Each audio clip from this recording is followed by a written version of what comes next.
자, 오늘 함께할 소중한 분들 한 분 한 분 좀 만나보도록 하겠습니다. 네. 아유, 금요일마다 항상 이분을 만난다는 생각에 설렙니다. 아, 설레임. 이분이 이제 워낙 바빠서 잠도 제대로 못 자요. 네. 그래서 정말 피곤하지 않겠습니까? 그렇죠. 그 피곤을 달래면서까지 오시는 거예요. 아이고. 잠이 올 수 있잖아. 네. 잠 깨려고 또 저기서부터 스타벅스 커피를 마시면서 얼마나 그 감동적입니까? 아이고 정말 잠 깨려고. 야. 매불쇼를 위해서 잠 깨려고 스벅 커피를 촥 마시면서 오십니다. 이런 구라쟁이. 아이고 정말 감사합니다. 최진범 교수님 박수로 모시겠습니다. 참 감동이야. 이게 스벅입니까 지금? 네. 이게 감동. 스벅이냐고? 네. 이런 거짓말을 대놓고 저희가 급하게 아이고. 컵 바꿨잖아요. 네, 저희가 우리 PD가 지금 뭐 하시는 거냐고 방송 말침 있냐고요. 네, 컵갈이 했습니다. 아 열받아. 여러분 이런 거짓말이 난 거 아니야? 이런 채용이 이런 거짓말쟁이. 고맙습니다. 나를 이렇게 매도를 하고 너 엄마한테 이른다 자꾸 그러면. 네, 고맙습니다. 어머님이 뭐라 하신 줄 알지? 잘 모시라고 목사님. 아, 그 네. 얘기해요 안 해요? 합니다. 네. 여러분 순 뻥이고요. 제가 무슨 고맙습니다. 스타벅스를 먹겠습니까? 지금 화가 나 열받아 죽기. 좀 이따 스타벅스 얘기할 거예요. 이런 나쁜 정용진. 정용진 고맙습니다. 맞지? 네. 정영진이라고 그럴 뻔했어요. 예. 안녕하십니까 최진봉입니다. 고맙습니다. 뭘 고맙습니다. 언론학자 최고의 언론학자이자 고맙습니다. 목사이자 유시민 작가가 그렇게 좋아하신다는 국대 토크를 진행하고 있는. 그리고 진행자가 출연자의 발언 내용과 동기화시키지 마세요. 진행을 하고 있는데 왜 출연자의 발언 내용이 내가 얘기한 것처럼 얘기하는 거야? 이거 뭐야 못 알아듣는 얘기하지 마시고. 안녕하십니까. 자, 어쨌든 고맙습니다. 최진봉입니다. 반갑습니다. 자 그리고 종편에서 맹활약을 하고 있습니다. 강성필 민주당 부대변인 박수로 모십니다. 네. 강성필입니다. 아유. 요즘은 종편 최대 이슈가 뭔가요?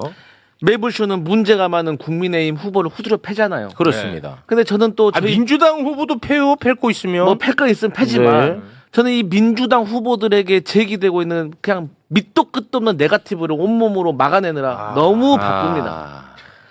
평택의 김용남, 부산의 하정우, 서울의 정원호에 대해서 막 이 상대 후보들의 막 밑도 끝도 없는 네거티브. 밑도 끝도 없이. 네. 너무 힘들어. 너무 바쁩니다. 예. 진짜 고생 많이 하시는 것 같아요. 진짜 힘들어. 그러니까요. 이분은 진짜 힘들어. 쉽지가 않아 이분은. 꼭 이기고 싶습니다. 네, 고맙습니다. 자, 그리고 요즘 아주 본인의 주가가 어마어마하게 올라가고 있습니다. 예. 이분이 사실 이제 평론계의 요즘 엔비디아입니다. 맞습니다. 박시동 평론가 박수로 모십니다. 네. 안녕하세요. 네, 박시동입니다. 네, 고맙습니다. 네, 어저께 나왔는데 왜 또 나왔냐? 예, 최욱 앵커님이 그랬잖아요. 예, 불러줄 때 와라. 그럼요. 초심을 잃지 마라. 초심 잃으면 안 되죠. 네, 그래서 5분 대기하다가 바로 튀어왔습니다. 대단히 고맙습니다. 네. 이슈도 없는데 왜 불렀나 싶지만 아닙니다. 경제는 이슈가 많아요. 늘. 그렇습니다. 늘 많아. 자, 오늘 그 주식 시황, 네. 그다음에 지금 주식 관련해 가지고 또 뉴스들이 좀 몇 개 있거든요. 맞습니다. 뭐 들어가기 앞서서 경제 관점에서 이 스타벅스 이야기 잠깐 좀 하고 가도 되겠습니까? 네. 스타벅스 이 대한민국을 모욕하지 않았습니까? 그렇죠. 스타벅스 코리아 지분 요렇게 되어 있거든요. 지분이 네. 뭐 요렇게. 이마트 네. 67.5. 이마트가 많이 갖고 있잖아요. 네. 싱가포르 저거 투자청. 저거 계약할 때 계약 조건이 있었거든요. 계약할 때. 그냥 내용. 네, 한국 파트너 사이 규책 사유로 심각한 브랜드 가치 훼손이 발생할 경우에는 미국 본사는 이마트가 보유한 지분 전량을 정상 가치 대비 35% 할인된 가격에 강제 회수할 수 있다. 네. 이렇게 되면 만약에 지금 이게 시행이 된다. 그러면 정용진은 이제 박살 나는 거 아닙니까? 그렇죠. 그래서 대한민국 MBC 문화방송이 스타벅스 본사에게 이것과 관련해서 물어봤어. 이거 시행할 거냐고. 네. 그래요? 예. 거기에 이제 콜 옵션이거든요. 그래서 콜 옵션 행사 논의 중인가라고 물어봤더니 본사에서 현재 철저한 조사를 진행하고 있다. 한국에서 용납할 수 없는 논란을 일으켜 깊이 사과드린다. 이렇게. 이 경제적인 관점에서 네. 이걸 어떻게 시행할 가능성이 좀 있습니까? 가능성에 대해서는 조금 뭐 아직은 속단하기는 어려운데요. 저 정도 멘트가 나온 것 자체가 굉장히 의미가 있어요. 왜냐하면 이 사실은 스타벅스의 얘기를 좀 본사 얘기를 좀 해보면요. 네. 원래 우리나라 스타벅스 진출할 때 소위 말하는 이제 신세계와 반반으로 합작으로 진출을 했었습니다. 5대5로? 예, 5대5로. 그러다가 이제 중간에 자기 지분을 팔아요. 50% 갖고 있던 지분을 파는데 누가 스타벅스가요? 예, 스타벅스 본사가 50을 내고 신세계가 50을 내서 50대 50으로 스타벅스 코리아라는 걸 만들고 시작합니다. 그게 우리가 만나는 스타벅스예요. 네. 우리나라에서 만나는 거. 근데 이제 중간에 50% 지분을 이제 팔아요. 누가? 신세계 본사가 내가 가진 50%를 이제 판다라고 해서 팔아요. 팔면서 17.5는 신세계 네가 가져가. 그리고 나머지 32.5는 싱가포르 투자청으로 팔아요. 그래서 사실은 스타벅스 본사는 우리나라에 지분이 없어요. 스타벅스 코리아에 지분이 없어요. 네네. 예, 지분이 없는데 팔고 나갈 때 물어본 거예요. 왜 팔고 나가니? 장사 잘 되는데. 근데 이제 사실은 이게 배경이에요. 뭐냐면 스타벅스가 이미 너무 많이 깔렸다. 그러니까 더 이상 양적 성장보다는 양적 성장을 한계에 달하는 거 아니냐. 그러면 내가 자본이익 주주로서 자본이익을 더 가져가기에는 이제 한계에 다다른 거 아닌가 이렇게 보니까 지금쯤 고점에서 던져도 되겠다 이렇게 생각한 거 아닐까라고 업계는 추상하는 거예요. 그래서 던져요. 던지는데 던지고 그럼 지분이 없으니까 손 탁탁 털고 나갔냐 이게 아니에요. 스타벅스는 전 세계 동일하게 경영 방침이 유지가 돼요. 같은 로고, 같은 시스템, 같은 서비스, 같은 매장 관리를 전 세계 똑같이 하고 있다는 게 굉장히 중요하거든요. 그러니까 내가 팔고 나갔지만 만약에 한국 스타벅스가 이상해져. 그럼 전 세계 스타벅스 고객들이 왜 여기 다르고 저기 다르고 맛이 이상해 이럴 거 아닙니까? 네, 그렇죠. 그래서 관여할 수 있는 조항을 남겨놔요. 로고 건들지 마. 매장 디자인 건들지 마. 출점할 때도 내 허락받아. 원두는 내가 지정해 준 것만 써. 레시피 바꿀 수 없어. 이렇게 딱 해서 관여는 계속 하게 해놓고 단 그래도 미심쩍으니까 내가 너한테 지분은 넘기지만 이 브랜드 가치는 유지해야 돼. 그러니까 만약에 너의 귀책 사유로 스타벅스라는 이미지의 훼손이 되면 네가 가진 얼마 전에 너한테 판 17.5 말고 네가 가진 전체 있죠. 62.5. 네. 그걸 통으로 내가 다 사버릴 거야. 그래서 산다가 콜, 선택권이 옵션. 그래서 콜 옵션이 조항이 들어있는 상태로 지분을 판 거예요. 그렇구나. 그러니까 내가 원하는 대로 경영을 해야 돼. 그리고 간다. 이러고 나간 거죠. 근데 지금 생긴 문제는 뭐예요? 스타벅스가 전 세계에서 팔고 있는 게 잘 들어보면 두 가지예요. 하나는 이미지입니다. 소위 말하면 뭐 그걸 동의 안 하시는 분도 계시지만 멋진 옷을 입고 스타벅스 텀블러라든지 컵을 딱 들고 스타벅스 커피잔에 로고가 생긴 걸 들고 있어도 그게 멋있다.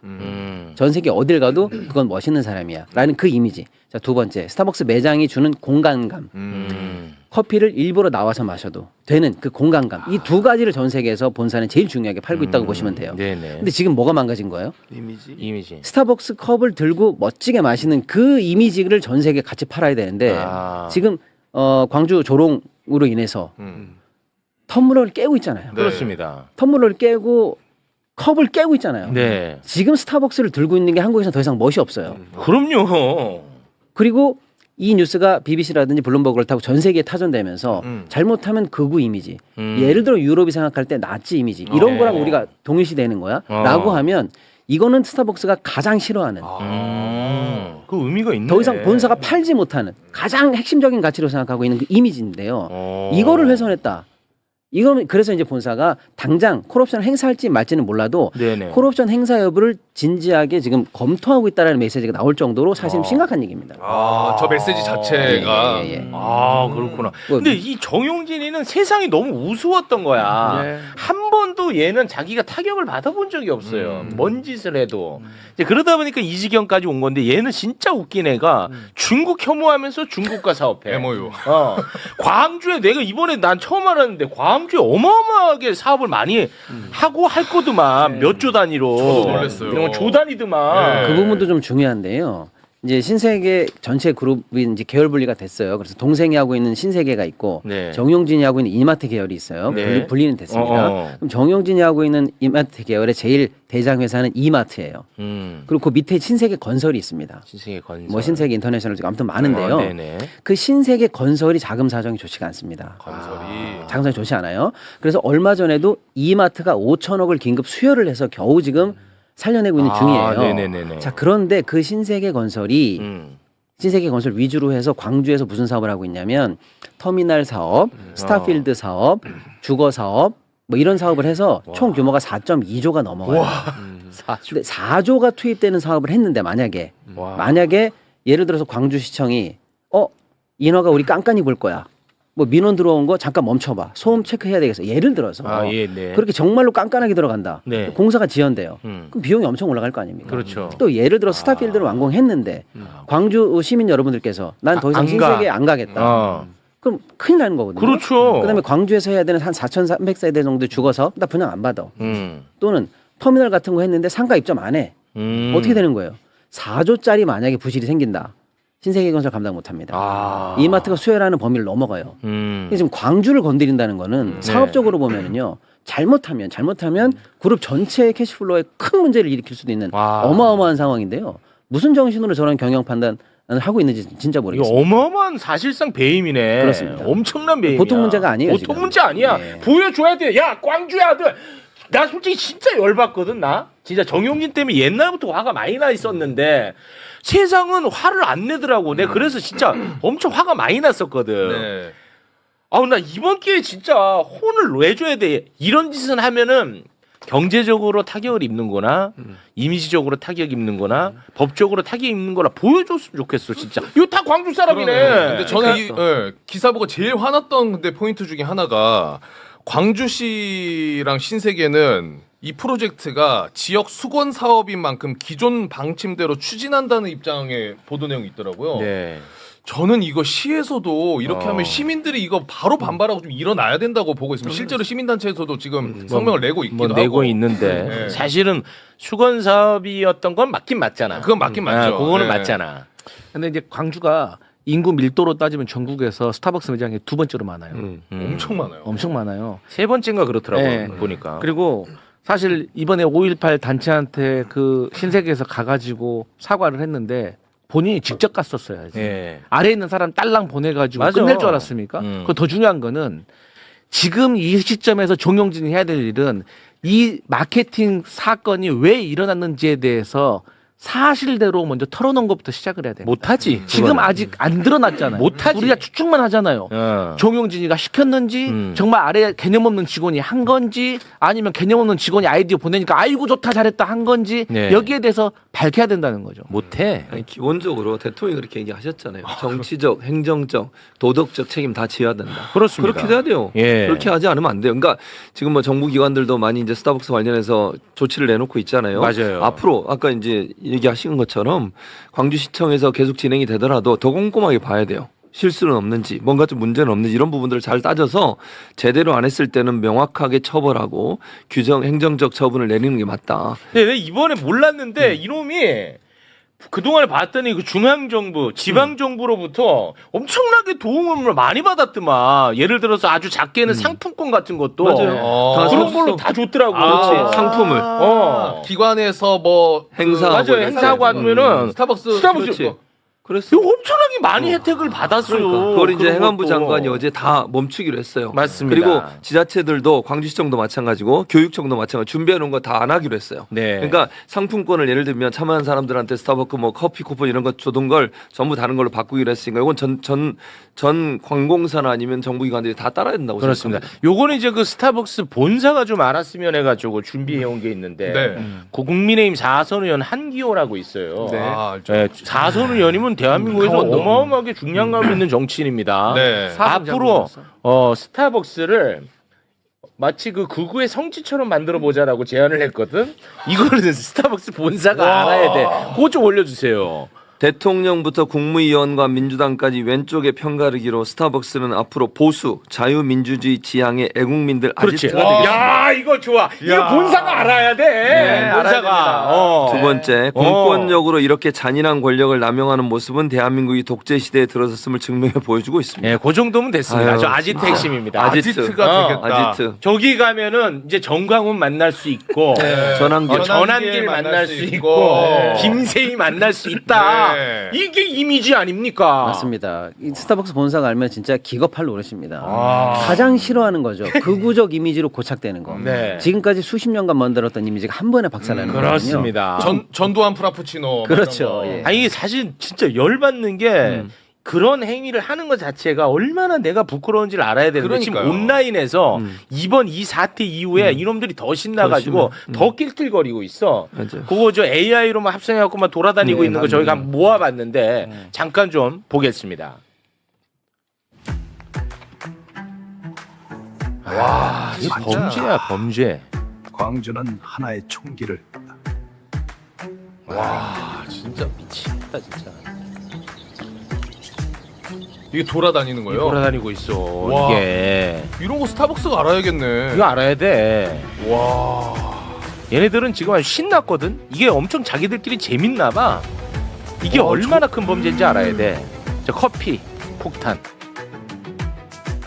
와, 돌아버리겠습니다 진짜. 그러니까 만약에 신세계가 제대로 정신을 차렸으면 이걸 업무 방해든 아니면 무슨 명예훼손이든 이런 걸로 고발해야 돼요. 이런 네. 사람들. 그렇습니다. 그래야 되는 거 아닙니까? 맞습니다. 스타벅스의 지금 명예가 이미지가 완전히 떨어지고 있잖아요. 그렇습니다. 그거 안 하면 그게 더 문제인 거예요. 그래서 이번 기회에 완전히 이건 이제 뿌리까지 뽑아내야 됩니다. 이번 기회에. 아니 실제로 SNS 들어가 보잖아요. 그러면 인증샷이라고 막 올리면서 빨강 이들 없으니까 너무 좋다. 막 이런 거 올리고 있어요 지금. 예, 사실 5.18은 네. 그 특별법에 보면 왜곡을 처벌할 수 있는 법이 있거든요. 이걸 좀 실제화시키고 이번에 조롱하고 모욕하고 이런 것까지 좀 법적으로 좀 실제화를 좀 시켜야 될 것 같아요. 네, 알겠습니다. 자, 그럼 이제 경제 이슈로 좀 넘어가도록 하겠습니다. 우리 박시동 평론가님이 주도 부탁드리겠습니다. 네, 오늘의 경제 이슈 주식 얘기 좀 잠깐 해보려고 하는데요. 네.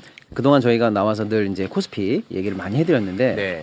오늘은 아주 이례적으로 코스닥 이야기를 해도 되는 날입니다. 코스닥. 거의 처음인 것 같은데. 네, 그렇습니다. 근데 의미가 있어서 오늘은 좀 담아보려고 하는데요. 네. 오늘 잠깐 말씀드리면 일단 코스피는 현재 시간으로 7,866 그래도 양전 플러스 가고 있습니다. 네네네. 어저께 8% 넘게 8%. 와. 하루치고는 역대 아마 최고치로 많이 올라간 날이거든요. 아, 그래요? 네. 그 정도로 뛰었는데도 오늘 차익 신호에는 이런 게 없이 편안하게 숨고르게 하고 있다는 게 여전히 힘이 센 모습을 보여주고 있고요. 네. 코스닥에 주목하셔야 되는데 코스닥이 1163으로 5.17%가 올랐습니다. 오늘 그래서 매수 사이드카가 아침에 발동될 정도로 지금 그랬어? 코스닥이 오랜만에 정말 뜨겁습니다. 왜? 이제 그 얘기를 하려고. 네. 해요. 신기하네. 왜? 일단은 원인이 여러 개 있는데요. 하나는 오늘 국민성장펀드가 런칭돼서 팔리는 날이거든요. 오늘부터 시작입니다. 그런데 아침에 문 열자마자 오픈런 완판 끝났습니다. 나는 이게 있는지도 몰랐네. 국민성장펀드가. 저 개인적으로 들어가고 싶어서 오픈 되자마자 켰거든요. 네. 바로 마감돼서 바로 저도 못 마감이에요. 들어갔어요. 아, 바로 마감이야. 네. 아무튼 그 얘기를 하고 이제 국민성장펀드 조금 자세히 말씀드릴게요. 네. 아무튼 오늘 코스닥의 성장 이유 첫 번째 국민성장펀드의 기대감, 두 번째가 연기금의 코스닥 펀드 코스닥 투자 의무화. 그 의무화가 됐어요, 이번에? 좀 이따 설명드리고요. 세 번째는 정부의 바이오 백신 뭐 이런 어떤 코스닥 주로 종목들이 있거든요. 여기 펀드에 대해서 추가 출자. 그리고 코스닥이 이제 3부릭으로 나눠지거든요. 앞으로 그중에 이제 프리미엄 관련한 지수 출범 예정 뭐 이런 얘기들이 오늘 한꺼번에 모아지면서 그런 코스닥이 진짜 투심이 많이 회복됐습니다. 네. 자세한 말씀 좀 나눠드리면 네. 일단 국민성장펀드가 오늘 출범이 됐어요. 네. 우리 국민성장펀드 잠깐 설명드릴까요? 네네. 드려야 돼요. 나는 아예 몰라요. 네네. 쉽게 말씀드리면 지난 정부 한 3년 동안 우리나라 경제 너무 안 좋았잖아요. 안 좋은 게 한두 군데는 아니었는데 특히 이제 우리나라 스스로에게 투자하는 투자금이 너무 없는 거예요. 그래서 뭐 기업들도 투자받기 힘들고 있는 시설은 다 외국으로 나가고 잠재 성장률 떨어지고 엉망 아니었습니까? 그래서 이재명 정부 들어가면서 우리가 다시 우리 산업을 성장 엔진을 켜보겠다라고 하면서 정부가 직접 나서서 투자의 마중물을 열어가겠다 이런 얘기를 했어요. 네. 그래서 총 규모 30조 정도의 자금을 확보해서 이제 우리가 직접 투자하는 거예요. 정부가 먼저 스스로. 그래서 예를 들어서 뭐 반도체, 2차 전지, 수소, 바이오, 인공지능 같은 정말로 투자가 필요한 그런 최첨단 산업에 정부가 돈을 넣어서 산업을 일으키겠다, 네. 성장 엔진을 켜겠다라고 공약을 했고 그걸 이제 시행하는 중인데 네. 그 투자 30조를 어떻게 할 건가를 봤더니 네. 예를 들어서 어떤 기업은 돈이 필요해? 그럼 꿔줄게라고 하는 대출로 지원해 줄 수도 있죠. 그럴 수 있지. 그것도 필요하니까요. 아, 아직 중요하죠.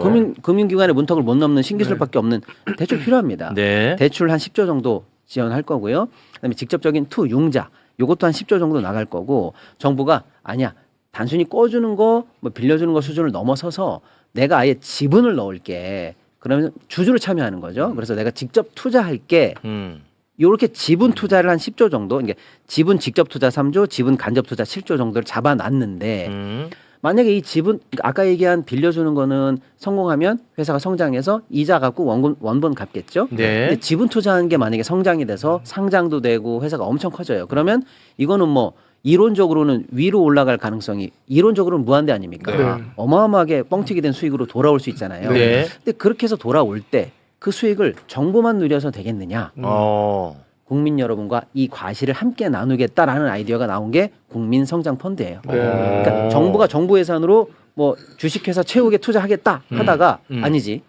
국민 여러분도 함께 하십시오라고 해서 6천억 규모를 열어놓습니다. 국민 목소라. 국민 목소리 열어놔요. 아. 그래서 정부 투자에 또 정부가 다 선별할 테니 회사 기업 금융기관들과 함께 좋은 회사 선별해서 투자할 테니 국민 여러분도 미리 투자하시고 성과를 과실을 함께 나누십시오. 같이 부자 되십시오. 이런 느낌으로 오. 열어놓은 게 6천억이에요. 네. 그거 이름이 국민성장펀드예요. 아. 그러니까 이 자금이 이제 합쳐져서 결국에는 아까 얘기한 그 신성장 산업들에 잘 투자가 돼서 네. 올라가면 그 과실을 나누는 구조인데 오. 국민들에게 열어준다라는 건 다소 조금 고민의 부분이 있어요. 뭐냐면 손실나면 어떡할 거야. 네. 아, 손실. 그죠? 네. 그래서 국민들에게 열어주는 요 6천억 규모에 해당하는 자금에 대해서는 마이너스 20%까지는 원금이 보장돼요.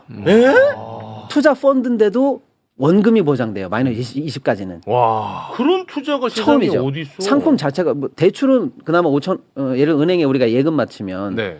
은행이 부도나도 예금자 보호로 돌려주는 금액이 있잖아요. 1억 정도. 와. 근데 투자 상품인데 원금이 마이너스 20까지는 보장된다라는 게 대단한 메리트죠. 그렇죠. 자, 그다음에 여기에 투자하시면 소득공제가 돼요. 와. 그러면 내가 내야 되는 세금 중에서 1,800만 원 정도가 깎입니다. 우와. 그런 게 그리고 어디 여기서 있어? 만약에 잭팟이 터져서 상장도 되고 높은 성과가 나요. 네. 그러면 상장 이익을 배당 받을 거 아닙니까? 이 배당 이익에 대해서도 보통은 우리가 펀드 배당은 15.4% 세금을 내는데 네. 9%로 저율 분리과세를 내려줍니다. 와. 그러니까 여기 들어가는 순간 웬만하면 원금이 보장된다. 네. 그리고 들어가는 순간 1,800만 원 소득공제니까 이것도 수익률로 환산하면 수익률을 먹고 들어가는 거예요.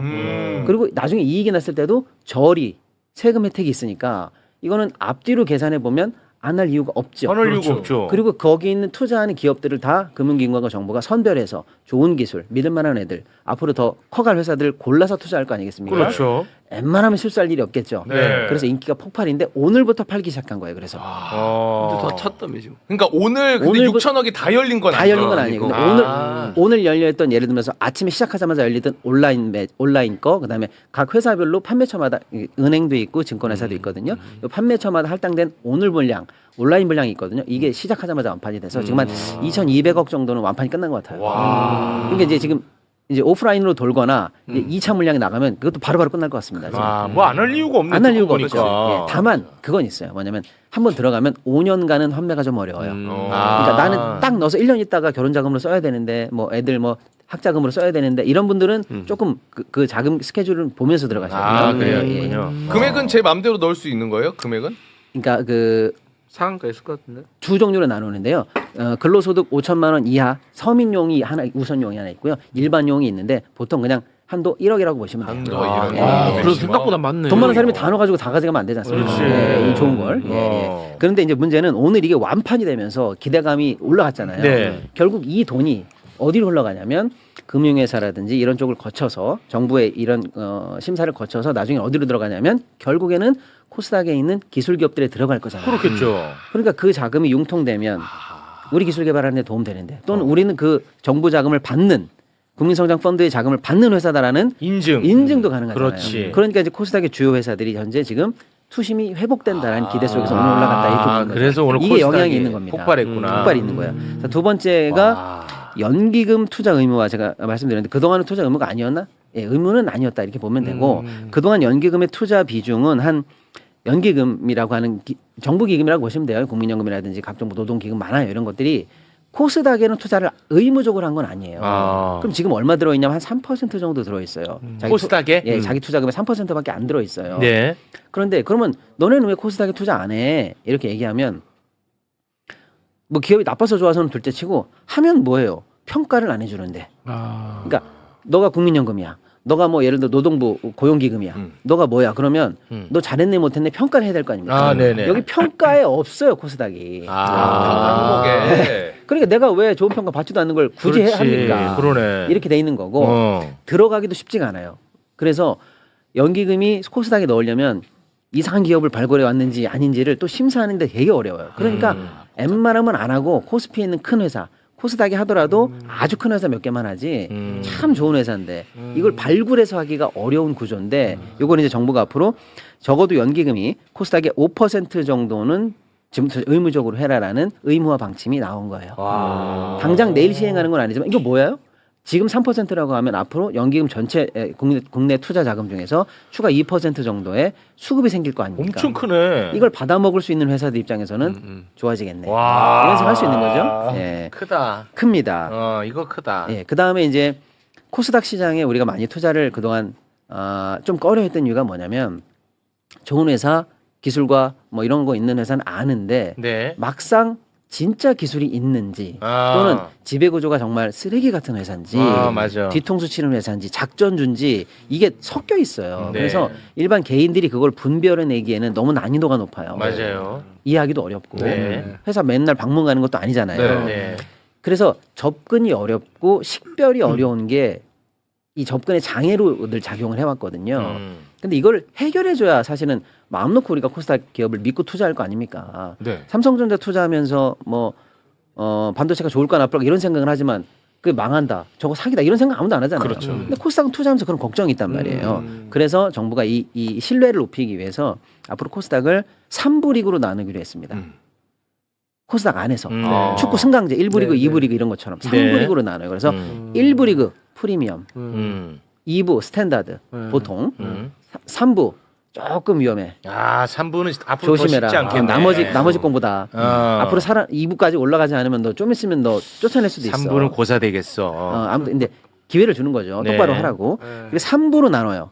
그러면 적어도 1부에 들어가는 회사 정도는 믿을 수 있다는 얘기죠. 그렇습니다. 그럼 그 1부에 해당하는 회사들만을 상대로 한 지수가 나온다든지 그 어. 일부를 상대로 한 ETF가 나온다든지 그러면 이제 추가적으로 거기 자금 수입이 또 될 거 아닙니까? 그렇죠. 예, 그런 정도의 코스닥 활성화 대책이 지금 가시권으로 들어왔어요. 이게 오늘 한꺼번에 곧 시행돼요? 네. 곧 시행돼. 예, 이게 오늘 한꺼번에 이제 시장의 투심을 좀 회복했고 아까도 연기금이 들어온다라는 건 뭐예요? 수급을 막아주는 그거 거잖아요. 크죠. 그러니까 하반까지 막는 거죠. 네. 그러니까 투심 좋아지니까 들어올 수 있고 적어도 밑을 막아주니까 이게 오늘 효과를 많이 보면서 코스닥이 5%가 넘게 간만에 올라서 그동안 코스닥에 이제 참 가치주 좋다 이렇게 투자하신 분들이 마음앓이를 많이 하셨는데 네. 오늘 뭐 굉장히 해피한 하루가 되고 있습니다. 좋네. 그래서 사실은 이제 코스피가 큰 형이라 먼저 가면 코스닥이 작은 형이라 막내라 좀 따라가는 국면이 있어요. 그래서 코스피와 코스닥의 역사적 평균 괴리율이라는 게 있거든요. 네. 예를 들어서 한 60% 정도. 그러니까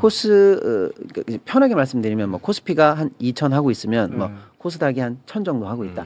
이게 평균인데 예를 들면요. 네네. 근데 지금 코스피가 8,000이에요. 네. 내일 모레 8,000 아닙니까? 네. 근데 코스닥이 이제 1,100이에요. 아이고 차이가 엄청나죠. 많네. 너무 벌어졌죠. 차이가 커. 이건 지금 이례적으로 많이 벌어진 상황이에요. 요걸 좁히기 위한 정부 당국의 노력, 코스닥 시장 활성화 노력도 7월 이후부터 쭉쭉쭉 들어올 예정인데 네. 그것까지 기다릴까 말까 시장이 관망을 할까 말까 했는데 오늘부터 확 불씨를 당겨준 거죠. 너무 감사합니다. 네. 이렇게 그 올라가는 이유를 알고 네. 내려가는 이유를 알아야 네. 내가 그 투자를 잘할 수 그렇지. 있습니다. 그렇죠. 예. 내려가는 이유 모르잖아? 네. 그러면 또 물타기를 해. 근데 내려가는 이유를 알잖아? 그러면은 내가 기다릴 수가 있고 아니면 뭐 팔 수도 있고 뭐가 이게 생깁니다. 맞아. 예. 저는 또 종편 나가서 또 국민의힘들이 여기에 대해서 또 공격하면 알아야 또 방어를 해요. 알아야 그렇죠. 방어합니다. 너 모르는구나 이거. 그렇지. 1부, 2부, 3부. 투심 투자. 좋았다. ETF 나온다 너. 준비해라. 그렇습니다. 경제도 방어를 해야 되니까. 방어해야 돼. 경제로 제일 많이 흔들어질 기거든요. 맞아요. 예, 고맙습니다.